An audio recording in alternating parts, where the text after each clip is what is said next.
오늘부터 약 몇 주 동안, 계획으로는 한 3주 혹은 4주 동안 십계명에 대해서 우리가 나누기 원합니다. 오늘은 1계명에서 3계명까지 함께 나누도록 하겠습니다. 2016년, 그러니까 불과 2년 전이죠. 2016년 미국이 동성애 합법화의 그 실천적인 일환으로 대통령령으로 미 전역 연방기관에 있는 그러한 10계명을 철거를 했습니다. 10계명은 돌판 이전에 이미 사람의 양심에 하나님께서 새겨놓았던 것이죠. 그러니까 이제 미국은 하나님 앞에서 하나님께서 그 주신 양심을 버리기로 한 것이죠. 1963년 여러분 잘 아시죠? 케네디 대통령이 공공교육기관에서 주기도문을 암송하는 것을 금지시켰었죠. 이제 그로부터 약 50년이 지난 뒤에 이제는 오바마가 10계명을, 오바마 정권 때 10계명을 내던져 버린 것입니다. 이것이 어떤 하나님의 섭리인지는 모르겠지만은 우리 성경을 펴면은 이게 앞에는 주기도문, 뒤에는 10계명이 거의 대부분의 성경이 제일 겉표지에 주기도문, 제일 끝표지에 10계명이 이렇게 기록되어 있는데, 그러니까 처음과 끝을 이제 다 잃어버린 미국이 돼버리고 말았습니다. 자기 발로 차버리고 말았습니다. 2016년 또 어떤 일이 있었냐면은 영국 런던에서 최초로 무슬림 시장이 탄생한 가운데 버스 그 수백 대의 알라를 찬양하는 광고를 부착하고 다닙니다. 그러니까 이것이 이제 이거는 이제 2015년도 오클라호마 수프림 코트에서 10계명을 철거하라는 그런 명령이 내려진 거고, 이거 팍스뉴스에 나온 거고요. 이건 US 투데이에서 제가 계속 스크랩들을 하는 건데, 이것이 알칸사인지 오클라호마인지 모르겠습니다. 그 뒤에 이거 오클라호마 다음에 알칸사가 10계명을 이제 제거를 했었는데, 이제 그러한 그림들입니다. 그 다음에 이걸 보시는 것은 제가 방금 말씀드렸던 수반 알라라고, 이 알라를 찬양하라, 알라를 찬양하라고 2016년도에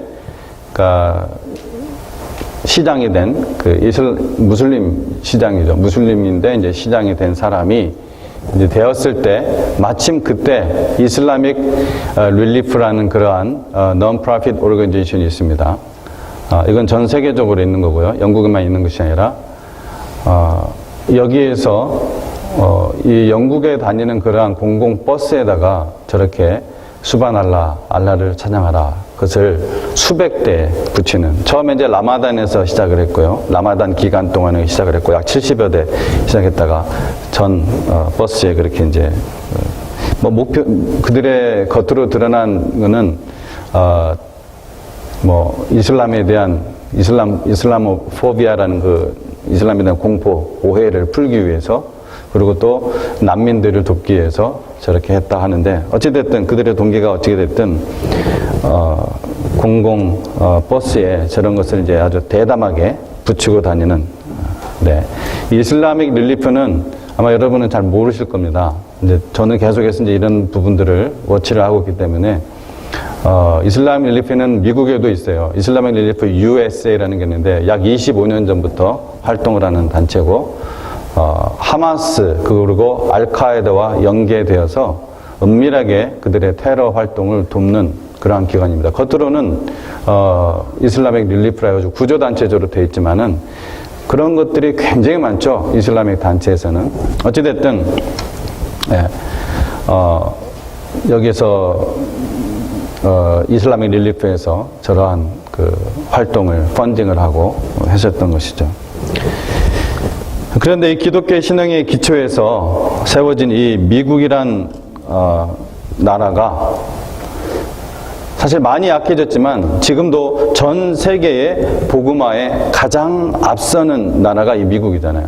근데 그 미국이 이제는 연방기관에서 대통령령에 의해서 10계명을 내던진 것은 아랍어로 저렇게 수반 알라에게 영광을, 알라에게 찬양을, 이런 글귀를 붙여가고 다니는 그런 버스 사건보다 더욱 심각한 겁니다. 미국이 더 이상 하나님의 말씀을 듣지 않겠다고 공식 행동을 취한 것이기 때문에 그렇습니다. 물론 오바마 정권 때 2016년 때 저렇게 공식적으로 연방기관에서 철거하라는 명령이 내리기 전에 이미 아까 오클라호마에서부터 시작을 해가지고서 2015년도에 수프림 코트에서 계속해서 그것을 백업을 해줬었습니다. 그런 일들이 밑에서부터 이제 그러니까 지금 미국의 상태가 지금 어떤 모습인지 우리가 좀 구분을 할 수 있는 영적 상태가 어떤 상태인지 볼 수 있는 그런 사회적 현상들이죠. 자, 그런데 여러분한테 질문이 있습니다. 여러분 10계명이 무엇인지 아십니까? 10계명을 다 암송하고 계십니까? 1계명부터 10계명까지 여러분 다 암송하고 계십니까? 제3계명이 뭐죠? 제3계명. 아는 분 아무나 한번 얘기해 보십시오. 제3계명. 오늘 우리 읽었어요. 그죠? 제7계명이 무엇입니까? 제7계명은 사회적으로도 유명한 계명인데 제7계명? 간음하지 말라. 그렇죠? 3계명은 여호와 하나님의 이름을 망령되이 부르지 말라. 예. 이 그리스도인들, 우리가 이제 그리스도인들인데요. 이 여러분만 그런 것이 아니라 저도 오랫동안 그랬었고 이것이 우리 그리스도인들이라고 부르는 사람들의 현주소가 그렇습니다. 아마 지금 제가 돌아다니면서 지금 예배를 두고 있는 그 교회에 가가지고서 10계명 한번 제가 외워보라고 해보면은 그것을 다 외울 수 있는 교인들이 과연 몇 명이나 될지 그러한 의심이 들 정도로 아주 지금 사실은 심각한 그런 상태입니다. 여러분 그것이 10계명이 구약이라고 중요하지 않다고 생각한다면은 여러분 구약 성경 다 찢어버리고 다니십시오. 그냥 신약 성경만 갖고 다니십시오. 여러분 구약, 신약이란 말도 사실 다 사람이 붙인 말이죠. 예수님 이전에 기록된 하나님 말씀이니까 이제 구약이라고 한 거고 예수님 이후에 기록된 말씀이니까 신약이라고 한 것뿐이지 구약이라고 해서 흘러간 말, 옛날 거, 이제는 더 이상 우리가 필요 없는 그런 의미가 전혀 아닙니다. 구약이 없이 신약이 있을 수가 없고 구약의 말씀 없이 신약을 이해할 수가 없습니다. 10계명은 하나님께서 더군다나 돌판에 직접 써서 주신 유일한 말씀입니다. 그 돌판이 물론 지금 남아있지는 않지만 10계명은 하나님의 백성들이 살아야 할 가장 중요한 신앙의 자세입니다. 예수 그리스도로 말미암아 언약 백성의 대열에 서게 된 그런 그리스도인들이 어떻게 살아야 하는지를 이 10계명이 보여주고 있어요. 만약 주기도문이 1963년도에 케네디 대통령이 공공기관에서 학교에서 주기도문을 암송시키는 것을 암송하는 것을 금지했던 그 주기도문이 우리가 이 땅에 살면서 무엇을 바라며 살아야 하는가에 대한 것이 주기도문이라면은 이제는 하나님의 백성으로서 이 땅에서 우리가 어떻게 살아야 하는가라는 것, 그것이 바로 10계명 아닙니까? 그것이 지금 다 공식적으로 미국이라는 나라에서 제거를 해버린 상태입니다.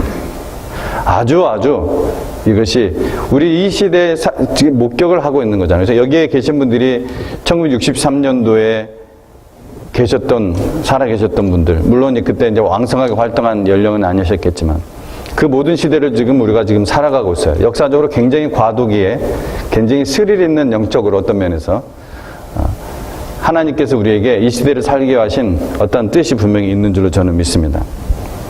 그런데 10계명을 연방 건물에서 철거한 것보다 더 심각한 것은 여러분 그리스도인들이 그 그리스도인들의 기억 속에서 10계명이 사라져가고 있다는 것, 이게 더 심각해요. 대통령이 정부에서 공식적으로 어떤 기관에서 10계명을 철거한 것보다 더 심각한 것은 바로 우리 그리스도인들의 기억 속에서, 마음 속에서 10계명이 무엇인지 점점점 사라져가고 있다는 것, 이게 더 심각하다는 것입니다. 그래서 10계명 우리가 잘 알아야 하지 않겠습니까? 그래서 지금까지 말씀드린 모든 것들이 앞으로 몇 주 동안 10계명을 살펴보는 이유입니다. 우리가 지난 시간까지 창세기 말씀을 배웠습니다. 창세기 35장 우리가 지난주에 하면서 바로 이제 세대 교차가 바로 일어나는 그 시점이었죠. 창세기 35장에. 그래서 그 이후 제가 언제 또 창세기로 돌아갈지 모르겠지만 십계명을 하고 계속해서 하나님께서 기도하면서 주시는 말씀들을 구약을 또 오래 했으니까 또 신약으로 또 이제 제가 좀 돌아가 볼 계획이 있습니다. 기도해 주시기 바랍니다. 이 십계명에서 특히 중요한 것은 이 시작 부분입니다. 우리가 읽었는데 이 출애굽기 20장 1절과 2절은 이렇게 시작됩니다. 하나님이 이 모든 말씀으로 말씀하여 이르시되 나는 너를 애굽 땅 종되었던 집에서 인도하여 낸 내 하나님 여호와니라. 즉 십계명은 하나님과 하나님의 백성 사이의 언약입니다. 하나님의 백성이 아닌 사람과는 언약이 아니에요. 이 언약 체결로 인해서 우리가 하나님의 백성이 된 거예요. 공식적으로 선포한 거예요. 마치 결혼 사회가 한 것처럼 공식적으로 선포한 겁니다. 결혼 문서와 같아요. 어떻게 보면 서로의 순결을 지키고 나는 너의 하나님 여호와가 될 것이고 너는 나의 백성 여호와의 백성이 될 것이다 하는 그러한 시작 부분입니다. 자, 십계명을 지켜서 하나님의 백성이 될 수 있는 사람은 한 사람도 없습니다. 하지만 그리스도의 십자가의 복음을 믿고 하나님의 자녀가 된 백성들은 이제 그리스도 안에서 십계명을 모두 지킬 수 있고 지켜야 합니다. 자, 제1계명 보도록 하겠습니다. 제1계명은 뭡니까? 너는 나 외에는 다른 신들을 내게 두지 말라. 20장 3절 말씀이죠. 하나님께서 주신 첫 번째 계명은 너는 나 외에는 다른 신들을 내게 두지 말라. 그런데 오늘 이 본문을 방금 제가 읽어드린 그 말씀을 히브리어 그 본문대로 직역하면은 뭐가 하나 더 들어갔냐면 너는 내 앞에 다른 신들을 두지 말라 이렇게 되어 있습니다. 섬기지 말라, 믿지 말라 이런 말도 없습니다. 너는 내 앞에 다른 신들을 두지 말라. 그래서 대부분의 영어 성경에는 오늘 이 계명을 You shall have no other gods before me 이렇게 되어 있습니다.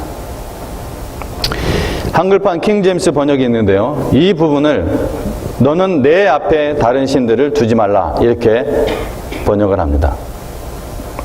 그러니까 제1계명은 단지 하나님 외에 다른 신을 섬기고 있느냐, 다른 종교를 가지고 있느냐 그게 아니에요.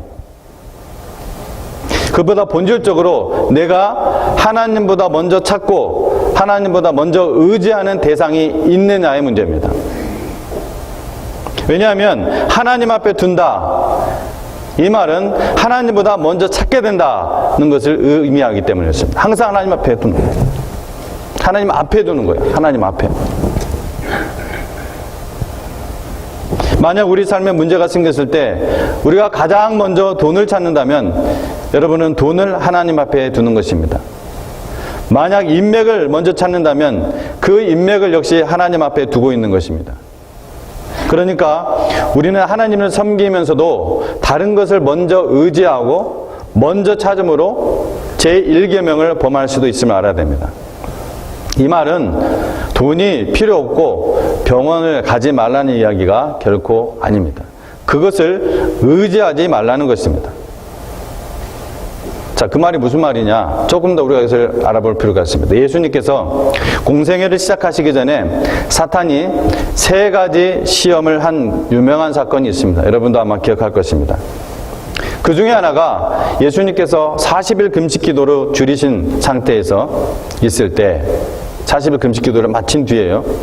그게 아주 배가 고프셨죠. 이때 예수님께 이 돌들을 떡덩이로 만들면 되지 않겠느냐라고 사탄이 시험을 합니다. 그때 예수님께서는 이렇게 말씀하시죠. 사람이 떡으로만 살 것이 아니요 오직 하나님의 입으로부터 나오는 말씀으로 모든 말씀으로 살 것이니라. 자, 사람이 떡만 먹으면 사는 것 같지만 하나님 말씀 없이는 죽는 것입니다, 여러분. 하나님의 말씀 없이 사는 것은 그냥 육신이 죽는 정도가 아니라 영원히 죽는 거예요. 영원히. 죽는데 영원토록 죽는 거예요. 영원토록 죽는다는 것이 단순하게 얘기하면은 영원한 형벌의 장소, 영원한 요한계시록에 나오는 불못에 가는 것이지만 그만큼 고통스럽다는 것입니다. 계속해서 여러분을 죽이는데 죽지 않아요. 그래서 계속해서 죽이고 있습니다. 이게 영원한 사망이에요. 고통만 계속 있는 거예요. 이게 영원한 사망이에요.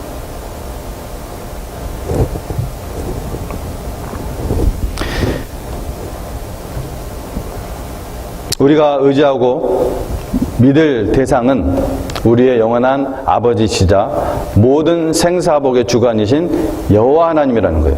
우리가 돈도 필요하고 의사도 필요하지만, 그런 것들이 분명히 이 세상에 필요하지만, 나에게도 필요하지만, 우리가 의지하고 믿을 대상은 우리의 영원한 생명, 우리의 영원한 아버지, 우리의 생사복의 주관자, 우리 그 여호와 하나님이 우리가 의지하고 믿을 대상이라는 것입니다. 돈과 인맥과 의사, 생사화박 그 자체도 하나님이 주관하시고 통치하신다는 거예요. 그래서 구원받은 백성들의 주님, 마스터이신 이 하나님이 그런 것들을 막고 그런 것들을 열어주시는 것입니다. 그래서 그런 것들이 있는 자에게나 없는 자에게나 하나님은 오직 그 믿음대로 공평하게 역사하십니다. 여러분, 하나님을 의지하시기 바랍니다. 여러분, 아무리 돈이 있어도요, 아무리 인맥이 있어도, 아무리 좋은 주치의가 있어도 하나님이 막아버리면 그거 다 소용없습니다.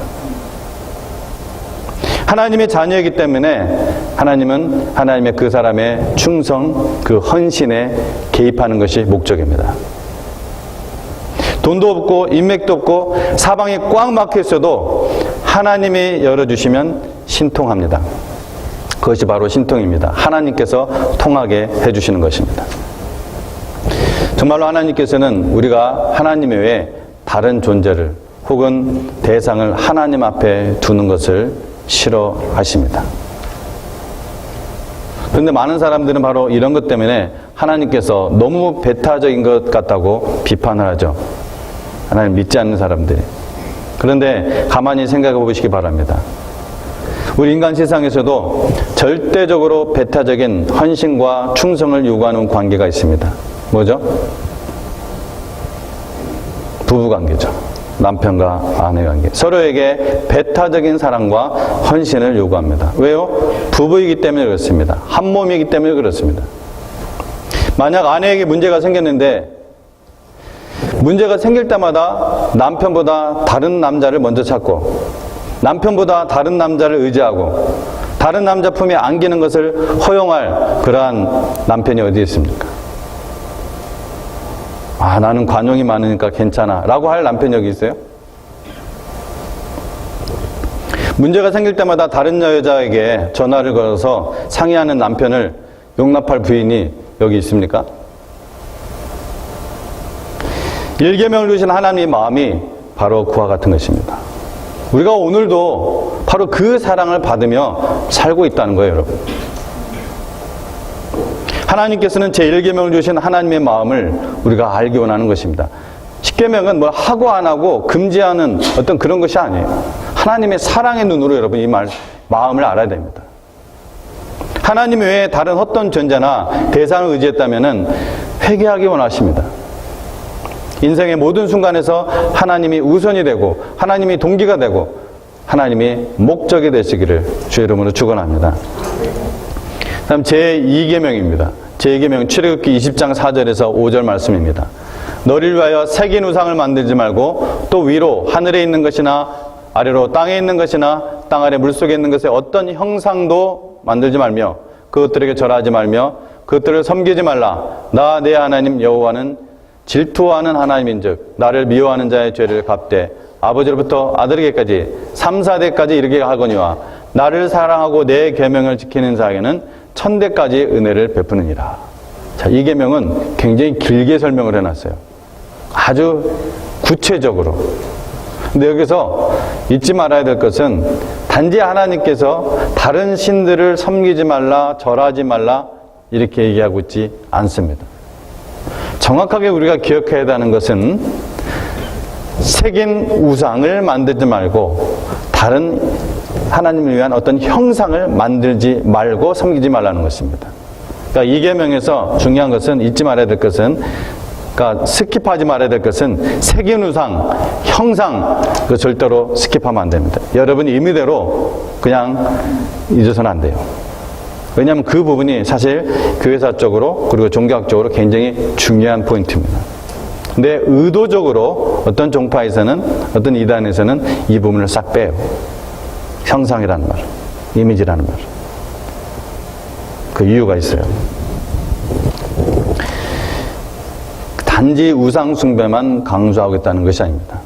그래서 이러한 형상금지 명령은 종교사적으로 볼 때 매우 독특한 겁니다. 여러분, 고대 근동 종교 어느 종교에서도 이러한 유사한 예를 찾아볼 수가 없습니다. 형상 만들지 말라는 거. 어디에도 없어요. 고대 근동 종교에서.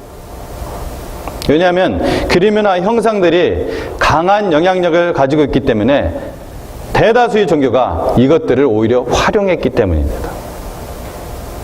그런데 왜 하나님께서 형상을 만들 것을 둘째 계명에 놓을 정도로, 형상을 만들지 말 것을 둘째 계명에 놓을 정도로 강력하게 금지하셨을까? 두 번째에 놓았어요. 예를 들어 이스라엘 백성들은 금송아지를 만들어서 그것을 무엇이라고 섬겼죠?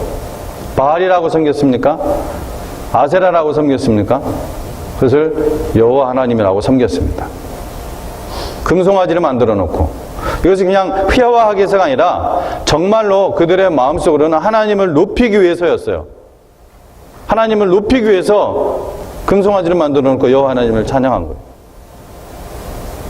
왜냐하면 당시의 송아지는 어떤 파워, 권능, 권력, 부, 이것을 상징했기 때문이에요. 그런데 뭐가 문제입니까? 하나님을 금송아지로 표현함으로써 오히려 하나님의 능력을 금송아지 수준으로 낮춘 거예요. 하나님의 눈으로 낮춘 거예요. 사람의 눈으로. 또 하나님의 의나 사랑은 그 금송아지가 전혀 보여주지 못하는 것입니다. 하나님의 그 거룩하심도, 하나님의 그 영광도 그 금송아지가 보여줄 수가 없어요. 그리고 인간은 이미지에 매우 영향을 받기 때문에 하나님을 이제 그 뒤로 생각할 때 송아지를 생각을 해요. 송아지를 생각하고 그 동물 자체를 결국은 숭배하게 되는 것입니다.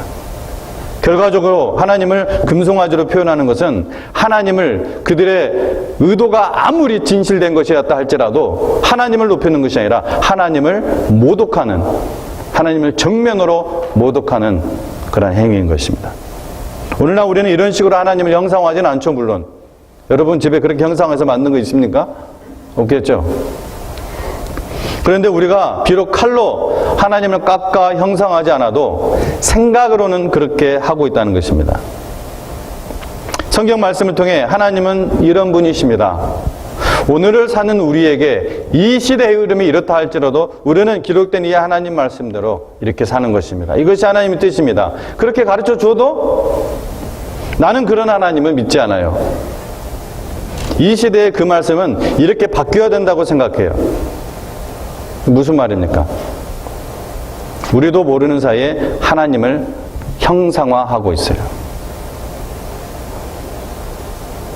심지어 어떤 분들은 성경이 분명히 죄라고 말하는 행위를 하고 있으면서도 이렇게 말하는 사람을 봤어요. 하나님은 내 모습 이대로 나를 사랑하십니다. 그러니 나를 정죄하지 마십시오. 제가 한 15년 전에 들었던 말이에요.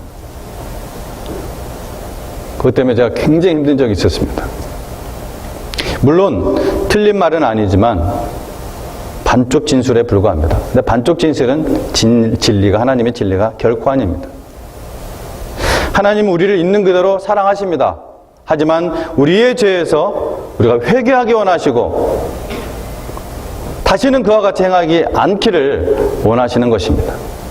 근데 또 다시 행했어요. 그럼 또 하나님 앞에서 진실되게 회개해야 되는 것입니다. 다시는 그 죄를 범하지 않도록 그리스도 안에서 노력하는 자세가 진정한 회개하는 자의 자세라는 것이죠. 죄에 진노하시고 심판하시는 그 하나님의 속성은 머릿속으로 깎아내버리고 오직 눈 감아주시고 받아주시는 하나님이라는 그러한 형상만 가지려고 합니다. 여러분 미안하지만 그것이 바로 제2계명을 범하게 하는 것입니다. 여러분의 남편이나 아내가 다른 사람과 간음을 해놓고 당신은 내 모습 이대로 사랑하지? 라고 웃으면서 묻는다고 한번 생각해 보십시오. 그래. 라고 받아줄 분 여기 있어요?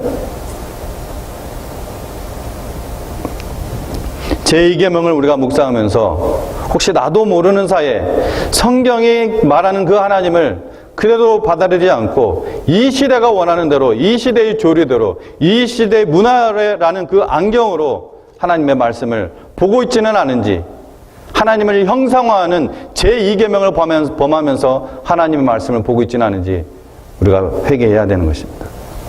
그러한 우상들이 깨어지는 은혜가 있기를 주의 이름으로 축원합니다. 세 번째 계명입니다. 20장 7절입니다. 하나님께서는 20장 7절 말씀에서 이렇게 말씀을 했습니다. 같이 읽어보겠습니다. 시작. 너는 내 하나님 여호와의 이름을 망령되게 부르지 말라. 여호와는 그의 이름을 망령되게 부르는 자를 죄 없다 하지 아니하리라. 하나님께서는 하나님의 이름을 망령되게 부르지 말라고 하셨습니다. 망령되게 부른다는 것이 무엇인가? 영어로는 표현이 주로 대부분의 영어 성경이 in vain 이렇게 되어 있습니다. 헛되게, 헛되이, in vain.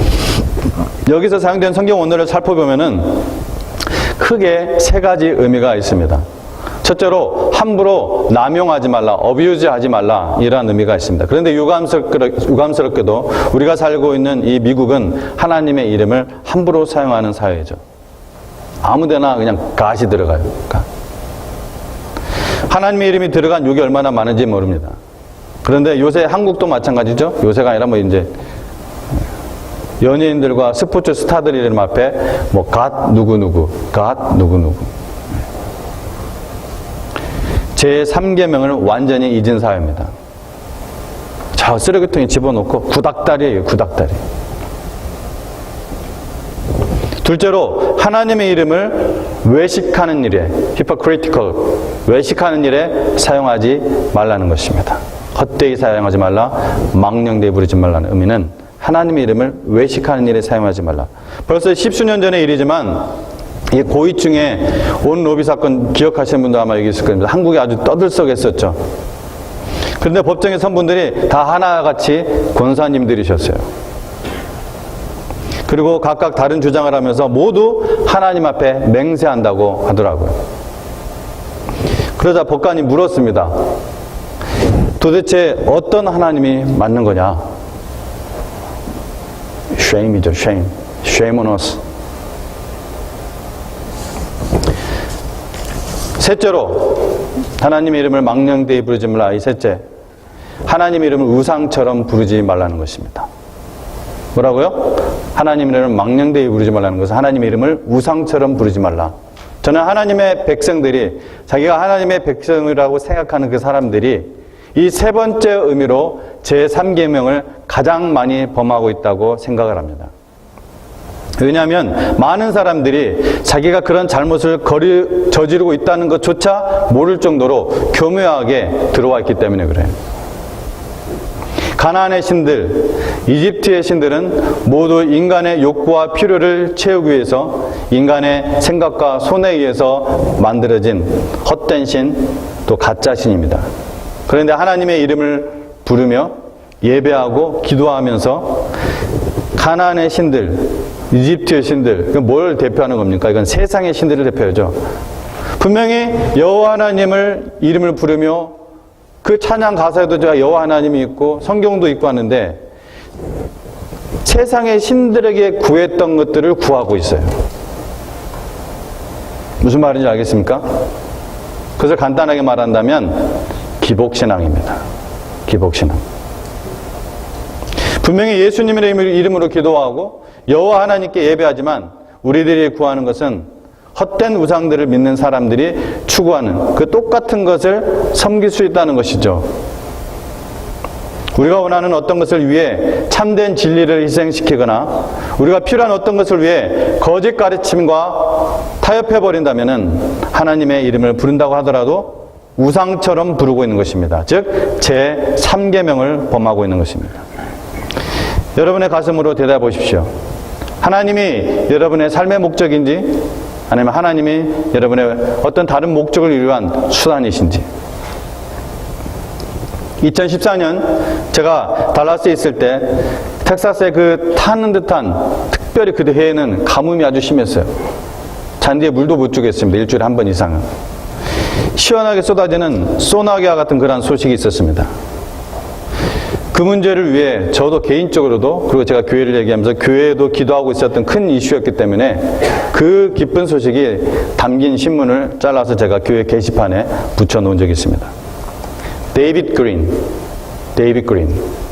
미국 대형 공예품 도매회사인 하빌라비의 설립자이자 회장입니다. 텍사스에는 하빌라비가 많습니다. 올해 76세입니다. 올해 76세 이 그린 회장은 미국 400대 부자 중 79위입니다. 그는 40년 전 은행에서 $600를 빌려서 차고에서 소형 사진 액자를 조립해서 만든 그런 일들이 시작을 해서 하빌라비가 이렇게 커진 것은 하나님의 은혜라고 고백합니다. 그는 하빌라비의 진짜 주인은 하나님이라고 하시면서 주일에는 문을 닫습니다. 그리고 항상 찬송이 흘러나옵니다. 하빌라비를 가면. 그린 회장은 1997년부터 매년 크리스마스 또 부활절 때는 미국 전역의 주요 신문에 수만 정도가 아니라 수십만 달러를 들여서 예수 그리스도의 그 탄생과 그 부활을 알리는 전면 광고를 내고 했습니다. 지금도 내고 있습니다. 이런 그에게 연방정부의 이 오바마 케어는 그의 신앙을 시험하는 도전이었습니다.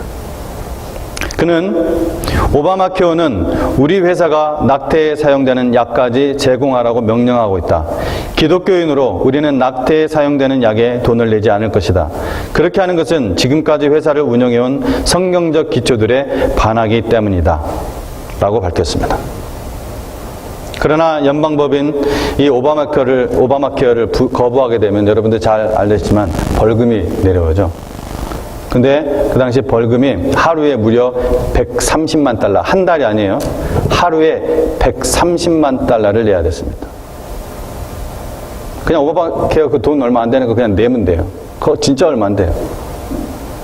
근데 하루에 130만 달러를 벌금으로 내는다는 것은 문 닫으라는 얘기잖아요. 주변 사람들은 그래서 그거 얼마 안 되는데 그냥 법을 따르라. 이번만 그냥 좀 타협을 해라.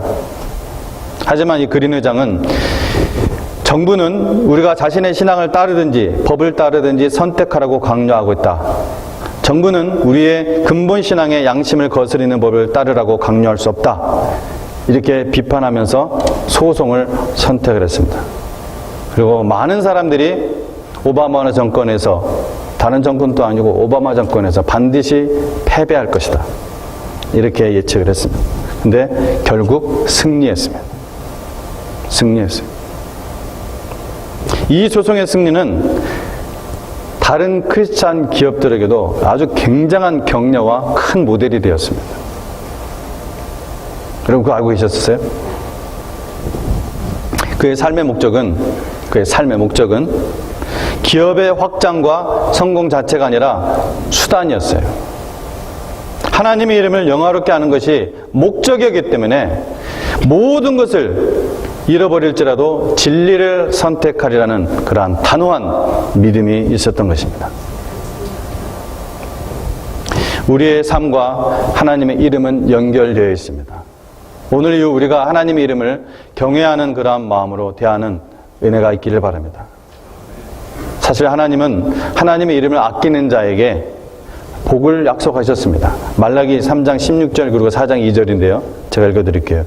여호와를 경외하는 자와 그 이름을 존중히 여기는 자는 여호와 앞에 있는 기념책에 기록하시고 하나님의 특별한 소유로 삼으시고 아끼시며 치료하는 광선을 비추어 주시겠다. 이 약속의 말씀입니다. 여호와의 이름을. 오늘 그리고 이번 주 내내 이 복을 누리는 은혜가 있기를 우리 하나님의 거룩하신 이름으로 축원합니다. 아멘 하셨으니까 숙제 하나가 있습니다. 십계명을 외워오시기 바랍니다. 십계명. 제가 언제부터 시작할 건데 두 가지를 시작할 겁니다. 하나는 그러니까 교독문은 아니지만 십계명을 교독하는 것을 이제 시작을 할 테고요. 또 하나는 주보에 제가 넘버링을 해서 제가 몇 번 부르면은 제가 그분한테 질문을 할 겁니다. 6계명이 뭐죠? 이렇게 물어볼 겁니다. 언제 시작할지는 모르겠어요. 그러니까 10계명 꼭 아멘 하신 분들 10계명 외우는 일에 헌신하시기 바랍니다. 아멘? 아멘. 함께 우리 기도하도록 하겠습니다.